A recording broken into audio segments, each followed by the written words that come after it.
مش عارف هو الجيش ساكت ليه.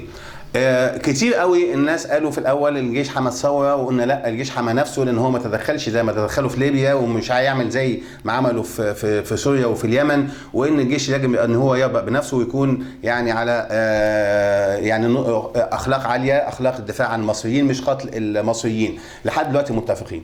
طيب الجيش قلنا قبل كده ان هو مسك الامريكاني او الاسرائيلي ذو الجنسيه الامريكيه اللي كان موجود وجابوه من داخل مسجد. عظيم. جهاز المخابرات شغال، ده رابع جهاز على مستوى العالم زي ما بيقولوا، من الاجهزه القويه جدا في المخابراتيه في العالم.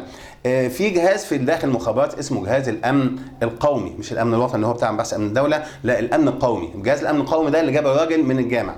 جهاز الامن القومي ده اكيد لازم يكون عارف مين اللي موجودين من اللي هم الطرف الثالث، عارف كويس قوي مين اللي دافع الناس ان هم يدخلوا في العباسيه ويحاولوا يزيلوا الاسلاك الشائكه، عارفين كويس قوي ان مين حرق الاقسام وحرقها ليه، والملفات دي راحت فين، عارفين كويس قوي مين سرق السلاح وحطه فين.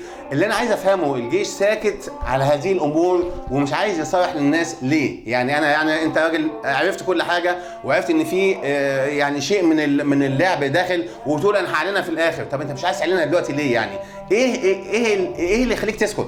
طب ما تحاول حتى تخلي صوتك كويسه وما تخليش الناس يتهجموا على الموضوع. انا معاك كل حق انك انت تقول الحدود دي ما حدش يعديها لان دي منطقه عسكريه، انا معاك في كده. لكن طب انت الناس حاولوا يدخلوا، ما تعلن وتقول انا مين اللي حاول يدخل، ما تعلن الناس وتقولها. حتى الناس حتى لما يتوجهوا لاختيار رئيس يبقى عارفين هم هيختاروا مين، ما يكونش شبع جماعه انت عارف ان هي بتعمل ضد مصلحه الوطن، او بيختاروا واحد تاني يكون جماعته بتعمل لمصلحه الوطن ويخطئ في الاختيار. ارجوكم اعلنوا لنا الحقائق يا قوات مسلحه يا مجلس اعلى، اعلنوا لنا الحقائق ارجوكم.